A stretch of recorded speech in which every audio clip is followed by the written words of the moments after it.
And it will be a celebration because not only are you in your physical body, but you are many times touching home. And we will say to you as you enter again into the oneness, now you remember.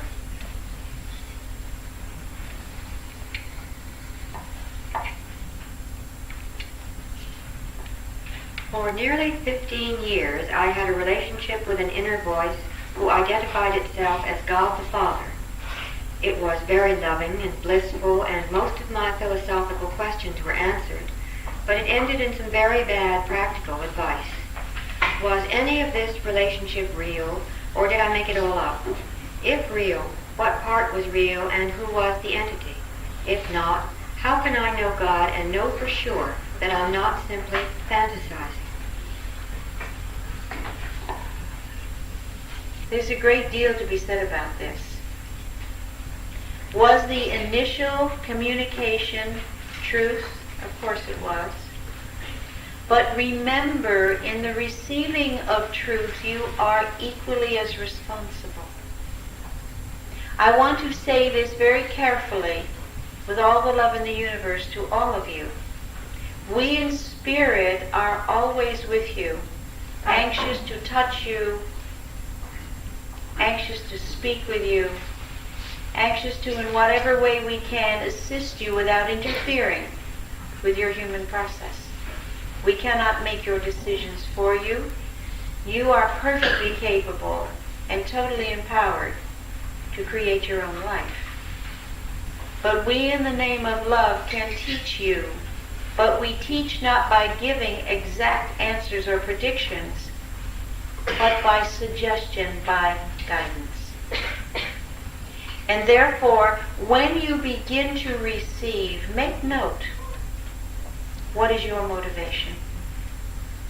In the beginning, it was simply to know the glory of the communication with another reality. It was wonderful. You were reaching out of the darkness and you were saying, I want to know, are you there? And the answer was yes. Of course. We're here. But then as time moved on, there were various questions that had not to do with that. Not to do with the loving connection between you and the greater reality. But it became more, what am I going to do now? And when those questions begin to be asked, you know that you have become not as clear. Each one of you, as you abide in your physical bodies, must assume the authorship of your life. In the name of love, you must acknowledge that you are the empowerment that has created all things. That nothing that has transpired in your life is not your creation. And you create it in the name of love, though it may seem quite the contrary many times. We in spirit are here to remind you of that, to comfort you when you fall, to tap you on the shoulder when you're driving too fast down the highway, to somehow or other avert catastrophe if you will allow us until your task is finished, and you always do allow us. No soul ever leaves its physical body until its task is finished. So when you began to receive answers that were not appropriate, I myself, my very dear, will consider that a great teaching. Now, certainly, I would not deliberately give false response, but interpretation is very subtle. And perhaps what you heard was misinterpreted because there was a need in you to know something that you could not be given in the name of truth. So consider this. Your guidance, the love, absolutely. Your human needs that went beyond the capacity of spirit, the willingness of spirit in the name of love and respect for you to give you, these would create confusion and static. And then your own inner subtle will would say, I want to know that. And therefore you could supply a response, which you did, which ultimately was not successful, which is your greatest teaching. For had this not been so, you would have moved into a less productive communication. And this is not what you have come for. You have come to align yourself with the love and to remain so and to trust it. To trust it, to trust it. You do not have to be given answers to human problems. It is your creation, it is your illusion, it is your dream. And it is your process that must supply the answers. Such as where are you to live? Where are you to invest your money? What kind of a car to buy? Who should you marry? No. These are questions that belong to you because in your decision-making process you grow. And remember, you cannot make a mistake. So it really doesn't matter what the answer to these things are. And you do not need a spirit to guide you there. You only need us to remind you of what you have forgotten, which is that the only thing that truly exists is love.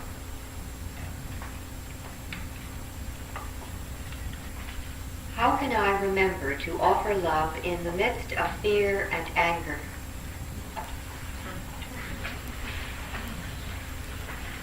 Fear and anger hold within their nature something that will remind you instantaneously.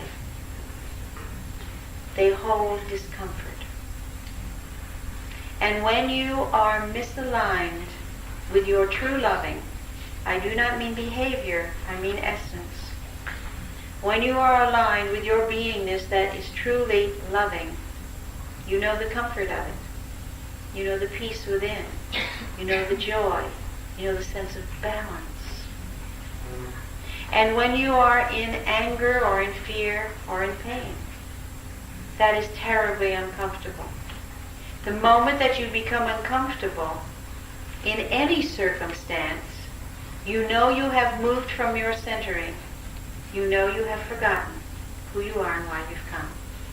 Now at that moment, there are two ways to go. One would be simply to say, I did it again. And now I'm going to go back with a little bit of chiding and scolding, saying no to the fear, no to the pain, no to the discomfort. And another way, equally if not more effective, would be to say, yes, I will stay in this pain and discomfort until I allow it to speak to me of what it's really saying. For everything in your world has purpose beyond what seems to be. In other words, why am I afraid? In this fear that I will stay in now, what have I forgotten? What do I believe is more powerful than I am? Where are the old memories of inadequacy? Where have I believed in the separation rather than the oneness? And why? What triggered it there? Begin to study, for you see your entire world, your entire life is your text. You have enrolled into this schoolroom called life, willingly, many times, and here you are again. And it's all a schoolroom, and everything is a teaching device. Everything. Everything that your eye rests on, everything that your ears hear, everything that your hands touch. They are here with one purpose only, and that is to help you to remember who you are.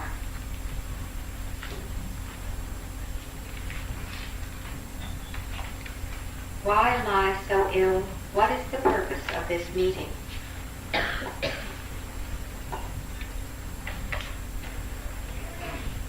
You are so ill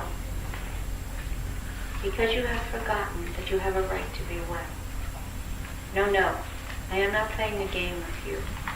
I am not speaking to your intellect. I am speaking to the part of you that is bathed in fear, and has been every moment of your life. I am speaking to the part of you that would at this very moment transform itself into a being of power and of joy, if only it could find within itself something to convince it that it is worthy. May I sit with you a minute? I can do many things at once. Let me sit with you even as we continue this evening. And let me be with you in your fear, and in your pain, and in your self-denial, and in your doubt. And let me move the light of truth into your body. Why are you so ill? Because you have come to learn not how to suffer, but how to open a door into peace. And I am here to guide your hand to the doorknob to help you turn it. I am not saying to you that you will never die. That's something that you knew before you entered into the womb again. All of you did. It seems to be the only way any of you have devised of getting out of this world. And since it's served adequately for centuries, I believe it will continue to. It's all right. It's all right. It's really all right. You'll see. You really will. You are frightened because you are afraid to be alone. And I promise you that you are not, and you will never be alone. And any time that you believe that you are alone, I will tap you on the shoulder, your left one, and you will feel it. You will feel it.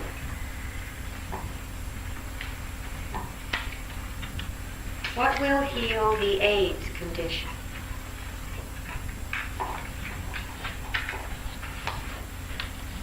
Because AIDS is epidemic,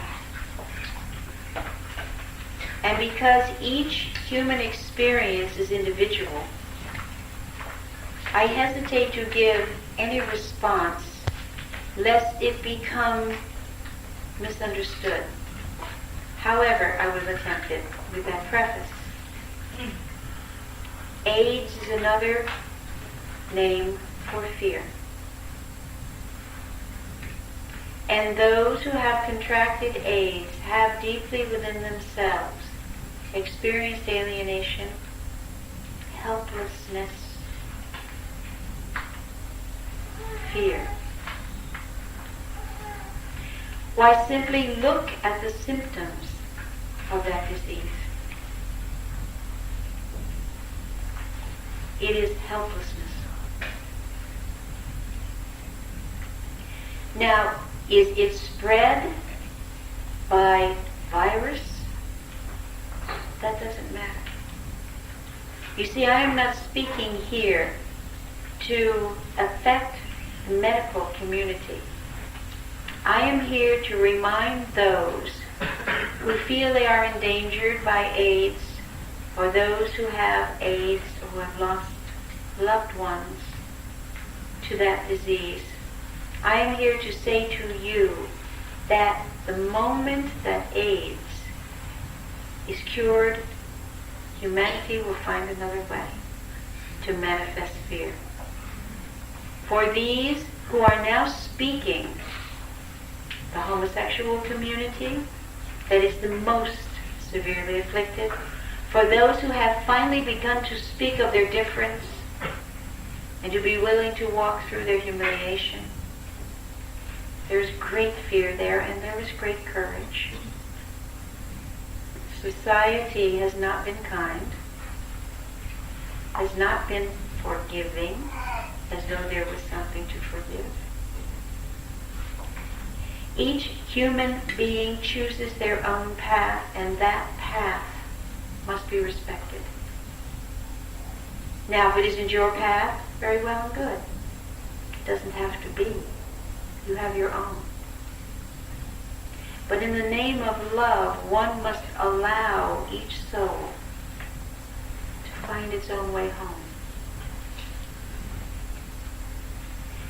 And the cruelty that has been manifested, not only in this regard, but in all regards. If someone is different than self, then that someone is held in suspect. Learned response, your essences would never do this. Behavior, fear, fear. So it is not only the fear of the afflicted, but it is the fear of the community. Now what does one do? What does one practically do? There is a great deal that can be done on the psychological level. A great, great deal that needs to be offered on the spiritual level.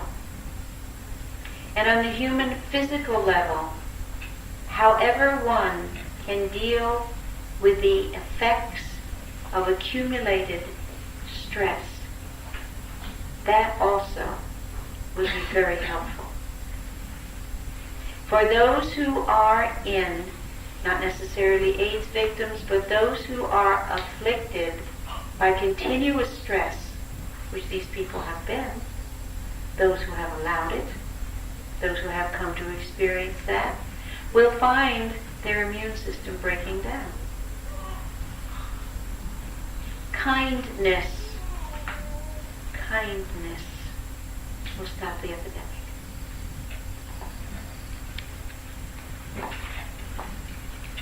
How do I awaken the Christ consciousness within to go back to being who I truly am? What am I to experience in order to know? You are to experience yourself just as you are, flecked with all the imperfections you believe are there, dusted with your humanness, which is of course who you are now. Christ consciousness dusted with your humanness. What are you to experience? How is this to evolve, this remembering? I would suggest something rather unique for you. Anyone else who wants to try it, feel welcome. Run to your mirror and spend enough time there to look beyond the facade. Look yourself in the eye with love. And you will see there exactly what you are seeking. And at some level, exactly what you are afraid to see. I want to ask you a question. When you move, and it is not if but when, into the memory of this Christ consciousness, what will you do with it? Or what do you believe you will do with it? Of course, you will probably do something entirely different. What is your image, your belief that says, and when I do that, then I must? Is it false responsibility that keeps you separate from knowing who you are? Is it fear that others will judge you? Is it fear of crucifixion again? I would urge you to explore this. These are two avenues. And there will be many more. The way to open that door to remember is to recognize that that's what you want to do. And that it is not a fool's errand, but a wise, wise path. And if you can walk down the street in the days of your life, seeking to know the Christ consciousness within, I promise you, it will be there.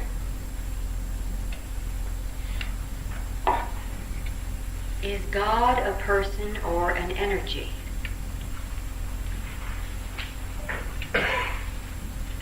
God is an energy, and at this moment, God is a person.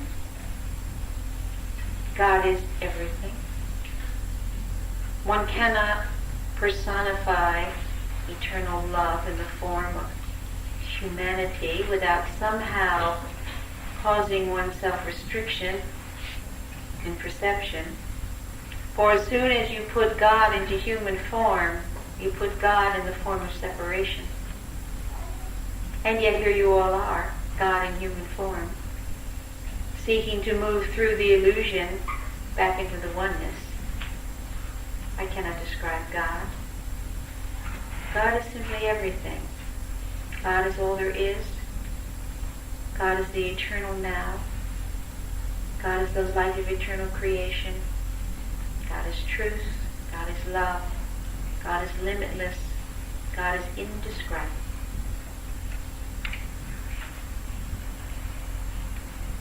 Although I can conceive the reality of innocence, it has been difficult to experience or identify the emotional quality of guiltlessness and gentleness ongoingly.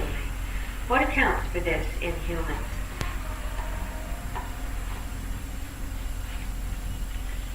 Because you are taught very early that it's your fault if somebody else does something. Remember, when you were very young, if you wouldn't play that music so loud, I wouldn't have a headache. Because this has been the response from the very beginning, you were taught to believe that you are empowered to affect other people's lives far more than you really are. Everyone is open to choice, regardless of what they are presented with. And guilt comes from the false belief that says you are more powerful than someone else, and you are not. So I want to set you free of that right this minute. Now, I don't mean that you have license to go around bumping into people, hurting them, claiming what isn't yours. But I dare say, even if you attempted that, there will be those who will allow you to do that and those who would not. And that is their choice. You see, each one of you are teachers to the other, as well as students to the other. Guilt is absolute nonsense. Guilt is looking back and saying, I ought to have known better. If you ought to have known better, you would have. Guilt is looking back and saying, I should have been who I wasn't. You know how foolish that is. And guilt is also saying, I was more powerful than them, and therefore I caused them to be happy or unhappy. I caused them to do what they didn't want to do. Not so. Absolutely not so. There is one exception. Very small children. Anything that is less powerful than you in a physical or in an emotional sense is your responsibility. It is your responsibility to be loving, to be in your essence, to be as clear and as gentle as you can. But if you cannot, guilt still does not apply. All I can say to you, sweet angel, is you do the best you can. And when one knows that, one realizes that regardless of how foolish or how cruel an act may seem in retrospect, there is no room or need for guilt. How is Unity Church different from other churches, such as your everyday churches?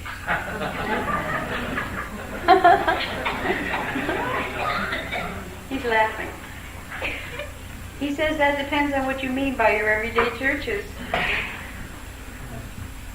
Unity Church has managed very nicely to expand, to push away the ceilings and the walls, and to allow a great deal more of the world in.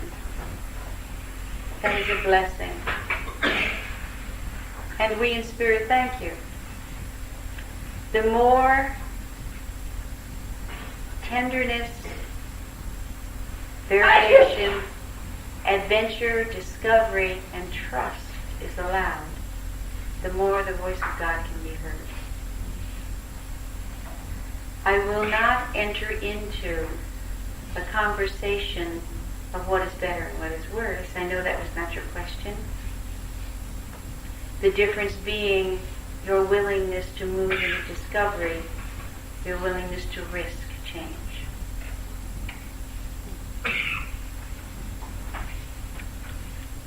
I think it may be time for us to take a stretch break.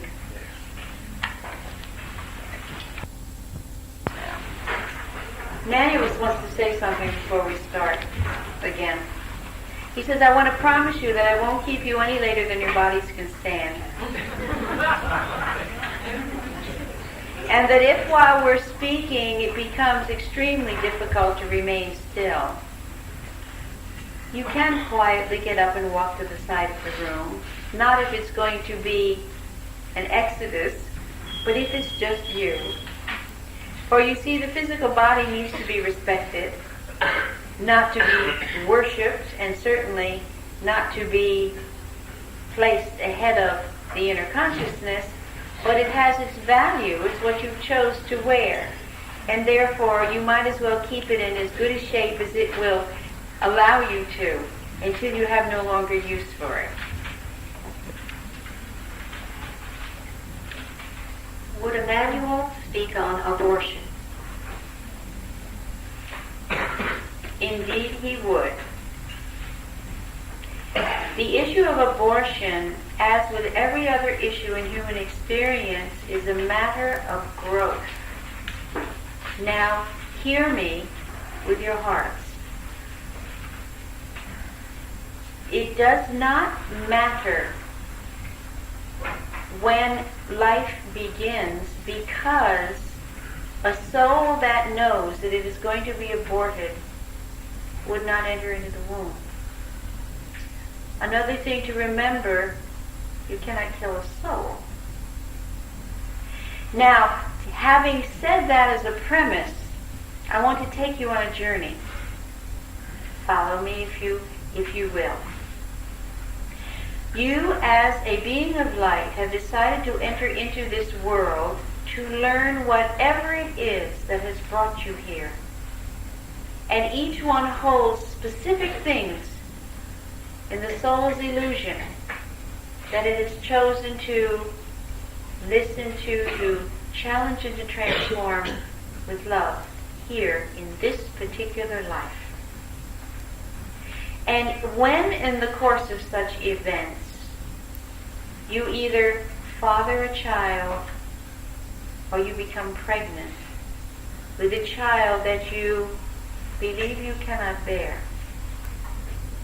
then you have opened up a marvelous encyclopedia of experience. For you must wrestle with the deepest questions that a soul can face. What is the meaning of life and death? What is the meaning of love, both spiritual and physical? What is the meaning of the responsibility for another life? And what is the meaning for the responsibility of your own? What is the meaning of this experience? And what am I to do about it? What am I to do with the rest of my life? What am I to do with the approval or disapproval of my peers, of my family, of myself? What am I to do with the dictates of my religion? It is an extremely transforming experience, regardless of whether you choose to carry the child to term, to raise it yourself, to give it to adoption, or to abort it. The choice is yours. If you are willing to probe every aspect, if you are willing to prayerfully and consciously, as conscious as you can, work through this circumstance in the name of truth and of awareness, whatever decision you make will be the appropriate one. Now, from the viewpoint of the soul, as you as souls began to look around to see where it is you would go this time, what it is you would do, what it is you wanted to bring with you, what your text would consist of, what would be the curriculum, you chose very carefully your childhood environment, each one of you, both genetically and environmentally, have made exquisite choices. For it is in the womb and in the very, very early days of life that the structure of your karmic workshop has been formed. The moment when you recognize that you are no longer one with mother but other, but you stand apart, that you are in essence alone, at that moment, all that you have brought with you comes tumbling in. All the doubts, all the fears, all the illusions, all the distortions. Predicated on that one moment of separation from the oneness. At that moment, you believe the illusion, and you no longer trust the memory of the oneness that you are. Now, if you were to choose a vehicle which could not allow you into their lives, which would ultimately be forced not to give you away in adoption, that is part of the plan when that happens, but to stop your development in the womb, do you believe as a soul you would choose that? No. And so, again, guilt has caused such pain in this world. The sense of not having a right to love yourself has caused such pain. Abortion being an issue whose time has come, if you will, just as AIDS, just as homosexuality, just as any of the deviations from behavior that have been so firmly implanted as right or wrong in your human scheme. Now that that has moved into consciousness, can you not see why? Because all of you in this room and most on your planet have moved through the schoolroom that requires rigidity and structure. And you are moving now into the higher grades, if you will, of self-determination. It doesn't mean you're not going to make a mess of it once in a while.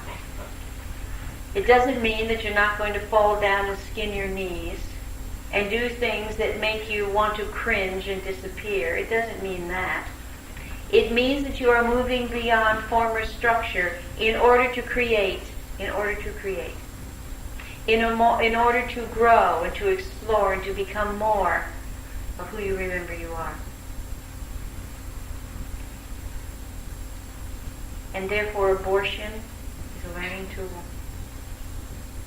And it is not to be taken lightly or carelessly, but it is not to be perceived with guilt.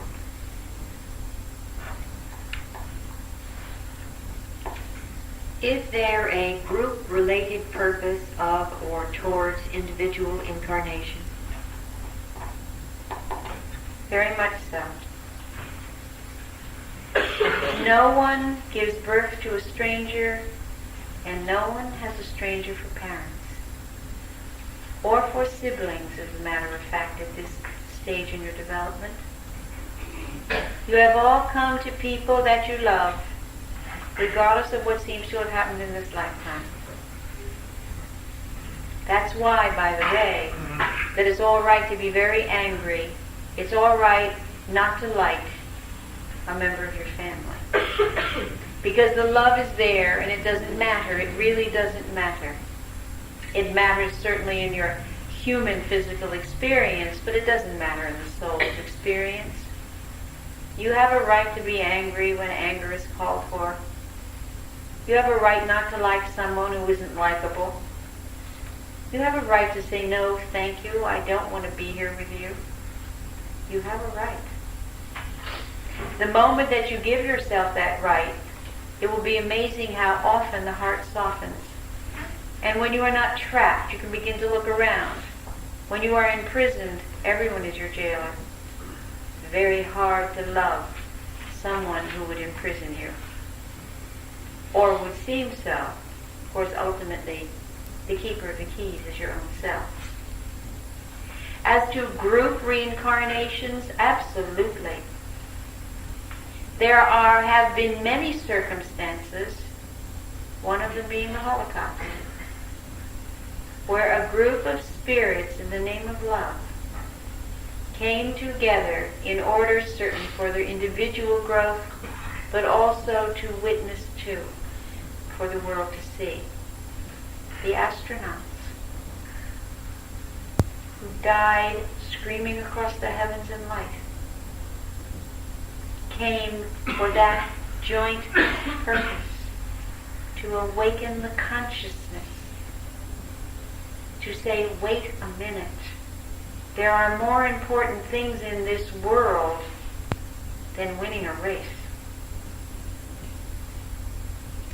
That space belongs to everyone, just as the human planet belongs to everyone. And that competition on any level is foolish unless it's on the tennis court.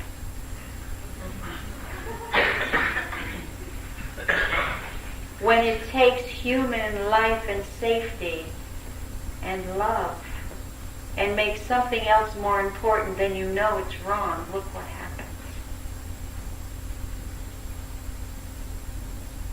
And so yes, there is a group coming together, absolutely. In small groups, in large groups. Individually, you have chosen those whom you've known and loved and trusted.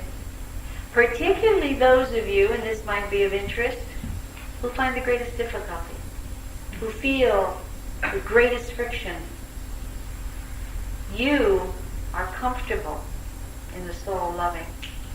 So you are not afraid to hate here on the physical earth.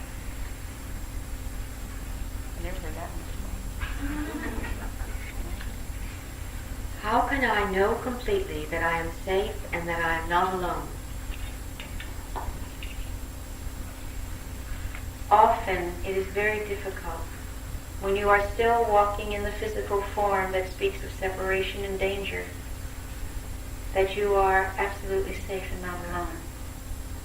We are here to tell you that. We are here to remind you of it.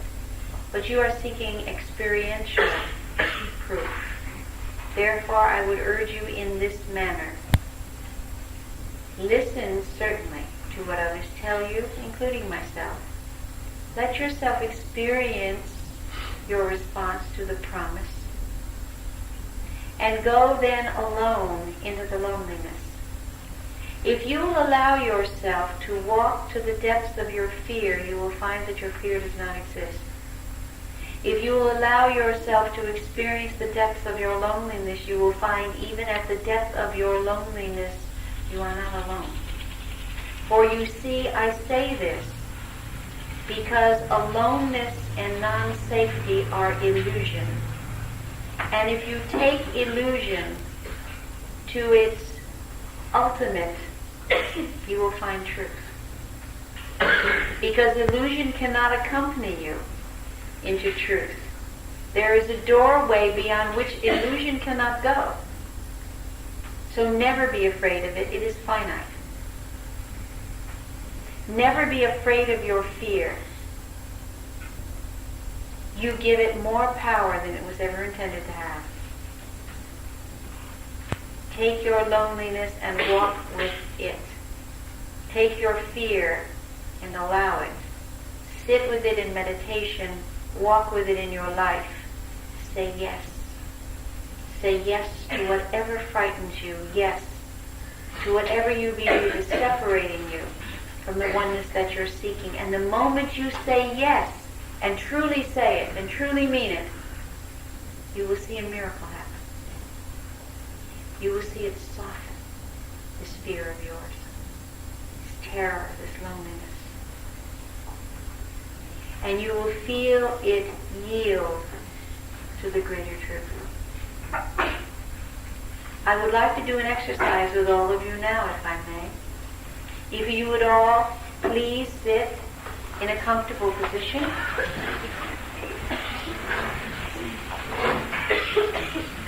And close your eyes. And I want to say something not to embarrass you, but to comfort you. You who are coughing or sneezing, don't try to stop it. Say yes to it. and your throats will untighten and you will stop coughing.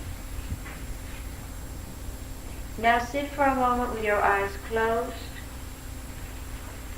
and seek out the center of your beingness where the statement I am rests.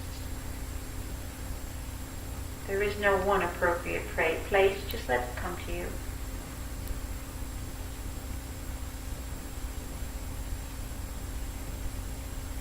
And from that place of I am, I will say a word to you. Let it come into that place. And after it is entered, say yes to it. Regardless of what that word may be, regardless of what images it evokes, simply say yes.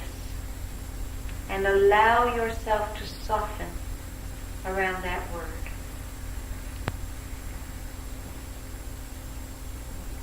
First word I wish to give you is darkness. Say yes. Soften darkness.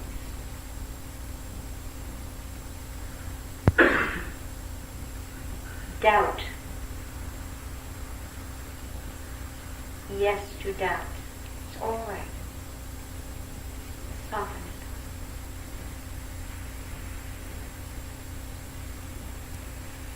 Humiliation.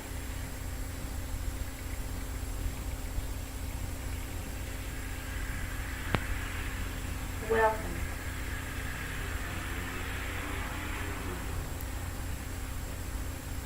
Soft rain.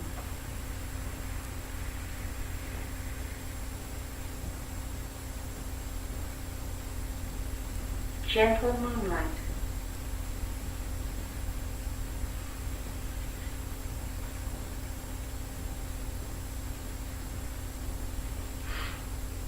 Anger. Yours and anyone else's. Yes, it's all right. Selfishness.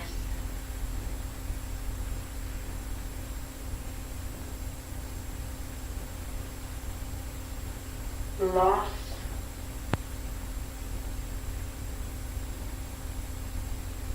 Of any kind. Aloneness.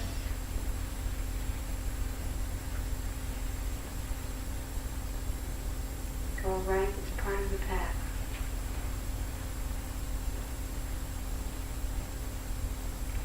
Warm sunlight.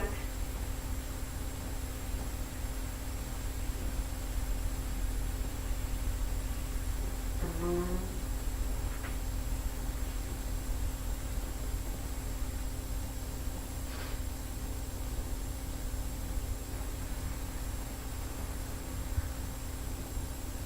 Mass cruelty. Say yes.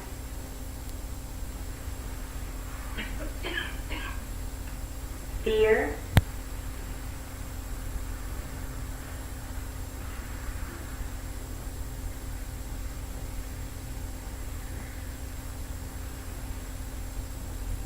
Angels.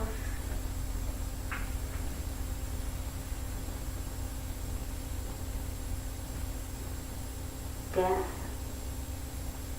Say yes.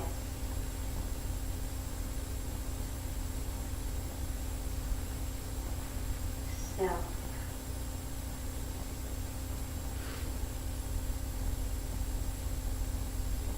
Love.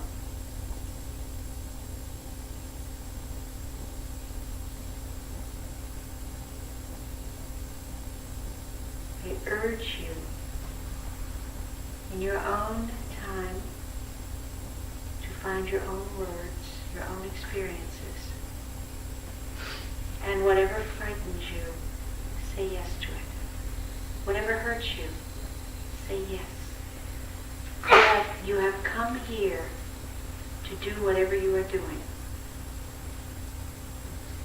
And you are safe. There are no mistakes. God has not forgotten you. There is a purpose to all things that goes beyond the capacity of the mind to ever understand. But your heart knows it has come to love everything. And the moment that you can see your world with love, you have graduated.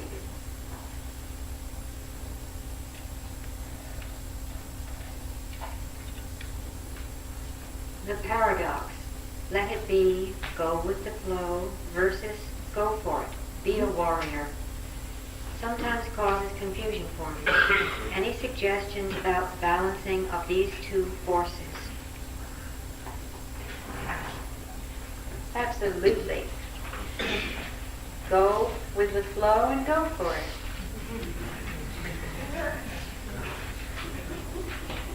Surrender like a warrior. There is no paradox.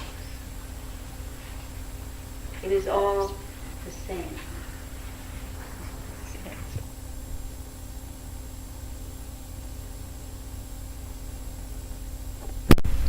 I would say totally and completely about 5 minutes before you die and your final incarnation. When you can move to that space and remain there more than 5 minutes, you don't need to be physical any longer.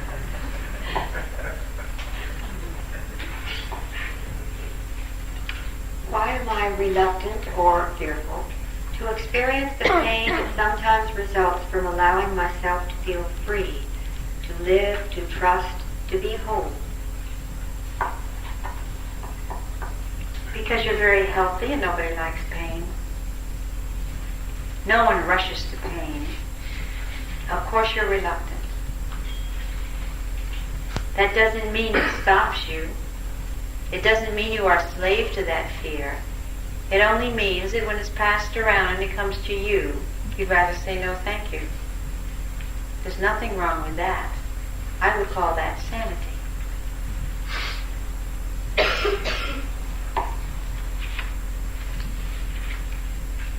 What is it that is blocking me from being in touch with my real self?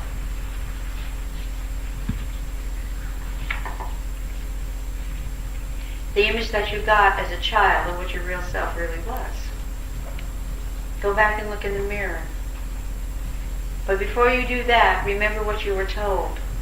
Because you see what you expect to see, not what's there. Your real self is marvelous. Your real self is outrageous. And there's nothing wrong with being outrageous.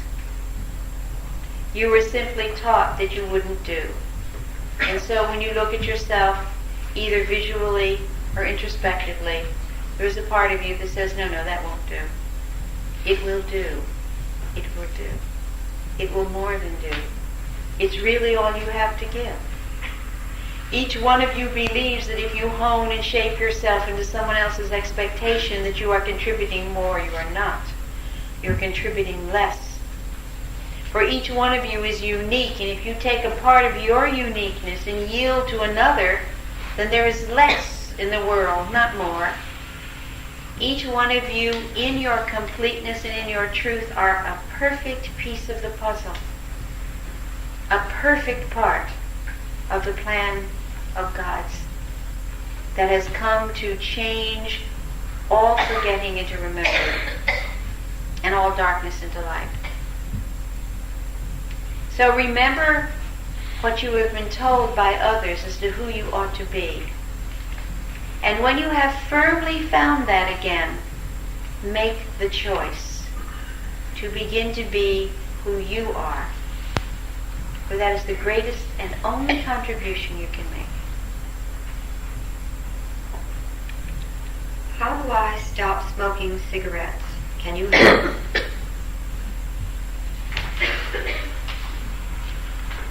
Along with cigarettes, we could pile in any addiction. For certainly, cigarettes are an addiction. How can you stop? Why? By understanding why you do it. I mean, there is a purpose, a seemingly positive purpose to everything. It quiets your nerves, gives you a sense of comfort, it gives you something to hold on to, certainly. It gives you. Now, I am not speaking intellectually. Intellectually, you know very well what it does and does not give you. But there is an emotional flavor to this, to all addiction. There is a firm belief that without your addiction, regardless of what it is, you will not be accompanied by anything. You will be alone. And addiction is a great companion, even though it is a destructive companion most of the time. And what is smoking doing to you? It is making you very unhappy. It's reinforcing your feeling of inadequacy. It's making you feel weak and foolish because you cannot stop. It's giving you something to think about. It certainly is giving you a focus. It's also giving you a false promise. What it's saying is, I'm here, and the minute you get strong enough to overcome me, your life is going to be different. That's a false promise. Oh, your life will be different. You breathe more freely. You'll be free of your addiction. That's a difference. And that's a big difference. But it's not a transformative difference. It's up to you to transform your life now. I would suggest to you this, that you set aside this struggle that you're in. There's no more discussion necessary. You've convinced yourself you ought to stop smoking. Put it aside. It is irrelevant to the purposes of your life. For now, begin to explore what it is you would rather be doing or could be doing when you're smoking a cigarette. Just ask yourself that question. What am I afraid I would be doing? What do I want to be doing? Why am I doing this? Also be aware that you need not make an anniversary date to this. You can change your life now, even while you're still smoking. So go to your images, your dreams. What will I do when I've stopped smoking, when I have stopped whatever addiction it is, and begin it now. But don't you see the power that you give addiction by making it the doorway through to something else? Ultimately, of course, there will come a moment when you will look at your cigarettes and you will say, do I really want this? And the answer will be, no, I don't. And you'll throw it away. It will be nothing more, nothing less than that, another decision. But until that time, you have built it into monstrous proportions. And that is why I say to you, set it aside. It is an addiction because you give it power that it does not have. And the moment that you take back that power, you can let it go. Why do I find it so difficult, so hard to allow myself to be God? I know I am. Still, I often don't allow it. Is it fear? Is it doubt? Is it unrecognition? Why do I stop? Because you've forgotten something very important. You've forgotten that being God means you walking around in your physical body trying to be God.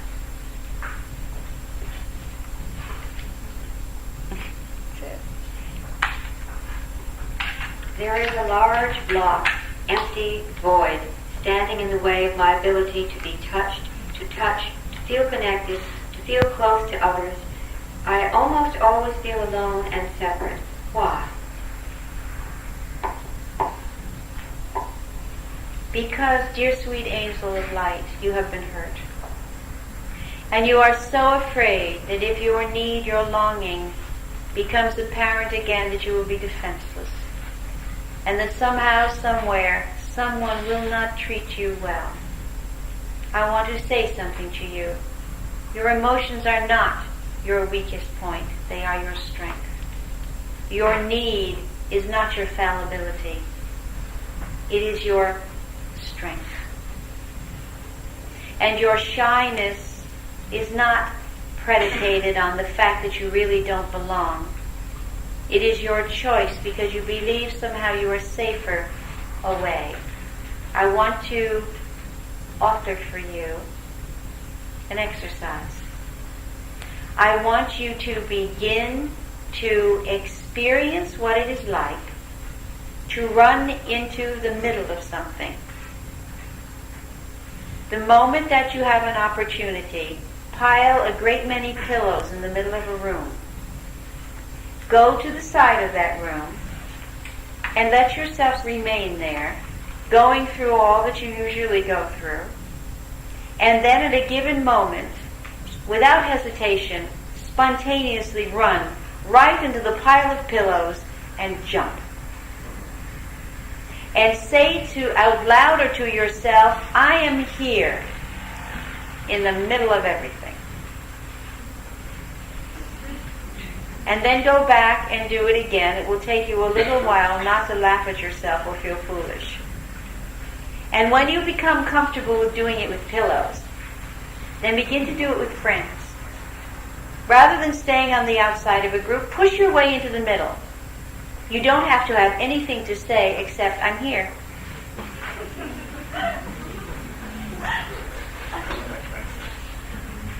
And you will know how lovable you are, and how welcome you are, and what joy you can have in your life, and how safe it all is. It is habit, and it's a habit that can be quickly broken. Now remember, the middle of everything. I love that image. What do I need to learn from this last stage of this life?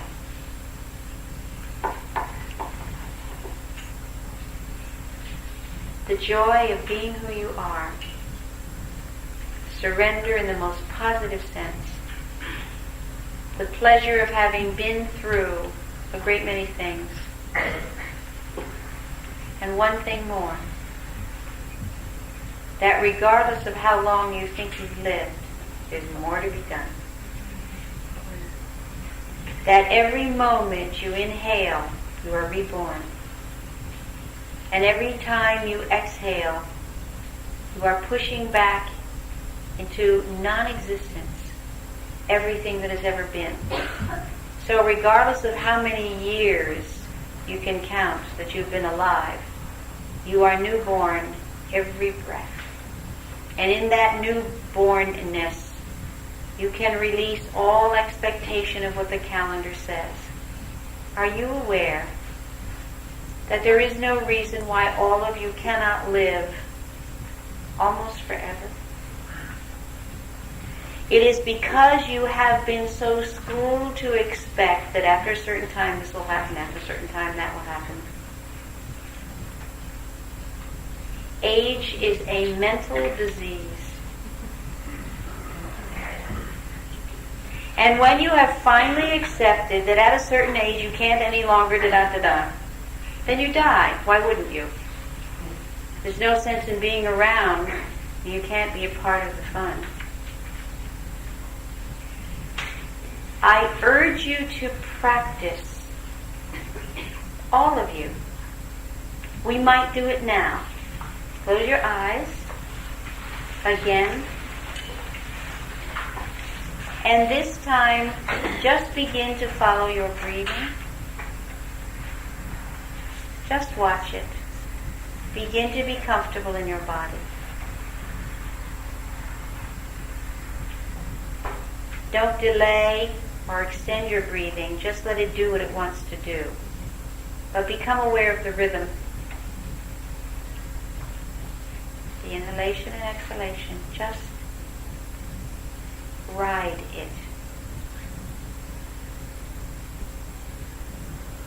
And when you are ready, when you have taken the rhythm into yourself, begin to incorporate into the inhalation a sense of going into the next moment of creation. You are breathing into something that has never existed before, and this is true. And feel the excitement and the wonder of it. And as you exhale, exhale all that you have been taught you are. All the shoulds and shouldn'ts, all the ought tos. all the no's, all the structure, all the restriction, all the bondage.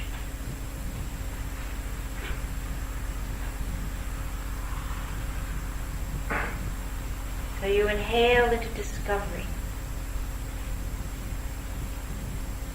And you exhale death.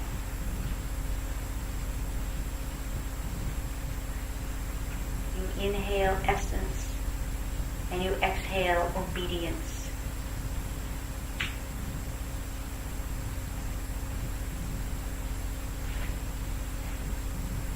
You inhale glory, you exhale pain. You are not who you were a moment before. Why carry it with you? Continue as I speak. It takes great courage to move into the unknown, and that is why you carry with you such crippling devices as time and space, and age, and shoulds and shouldn'ts, because you are afraid to move into the unknown free and unfettered. But the unknown is your home. For who you are at every moment of inhalation is what you create. And you who are ill, if one moment you can forget your illness and believe in the creation of the next moment, you will be well. Memory is your illness. In the moment of creation, you are all joy, every one of you, because you are born again into infinite possibility, into absolute love. Breathe.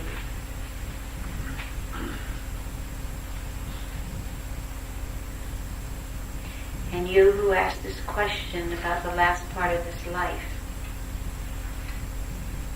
I suggest that you take up dancing. Buy yourself a wonderful wardrobe. And begin to explore what else you want to do.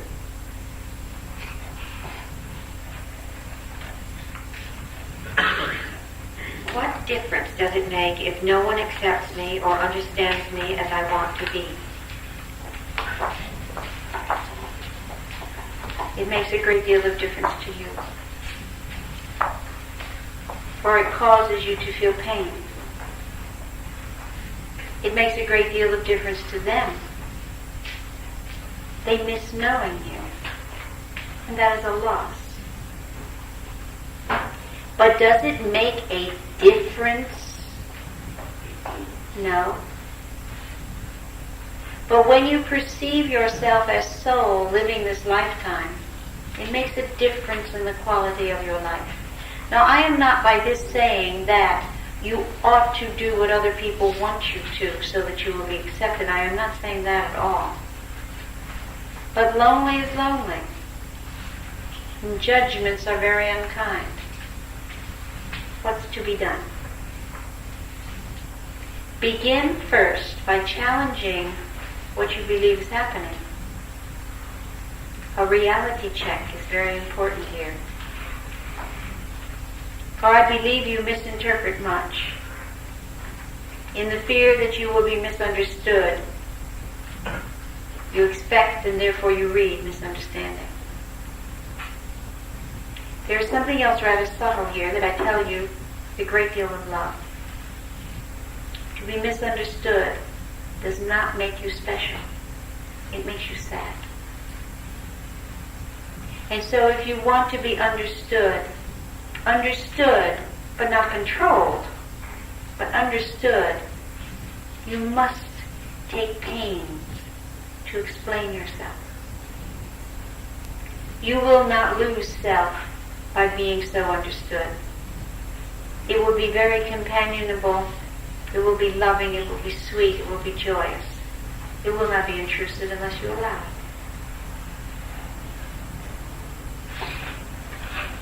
We have time for one more question. I think of you very often, love you, and feel that you are near. Are you? Yes. And because that was so brief, I would like to take the liberty of saying one more thing to you, if I may, if you are not too tired. The joy of discovery of who you are is all you have come for.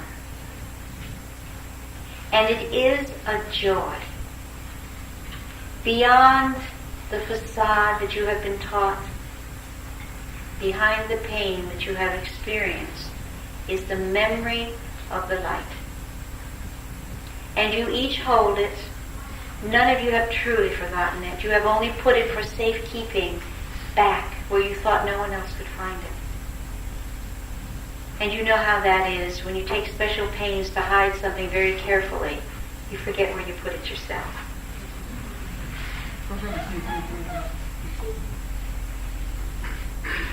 Your task now is to remember.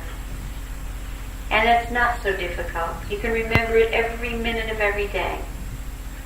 Every time you choose love over fear, light over darkness, or yes over no, regardless of what may seem to be the more mature or appropriate or safe response, at that moment when you say, yes, I choose truth now, I choose love, I choose to be who I am in my essence, you have remembered where you hid it. And as adults, you will begin to recognize that the fear of the child that still lurks is no longer valid. The child remembers, and you have been living your life on an event that happened many years ago. You have been attempting to avoid the pain that you have already felt. It's not worth it. Nothing ever happens the same twice. Nothing, because you are not the same person. So if being in truth and being in love seems to bring something you didn't want it to bring, that doesn't mean that you should set it aside. It means that you need to do it more. You need more practice. And it is the safest, the only way to walk. For I will tell you something else before I let you go home to sleep. Every time you are not in your truth, somewhere you know it. And then you believe that you have done something wrong, and then you allow life to punish you. You allow it.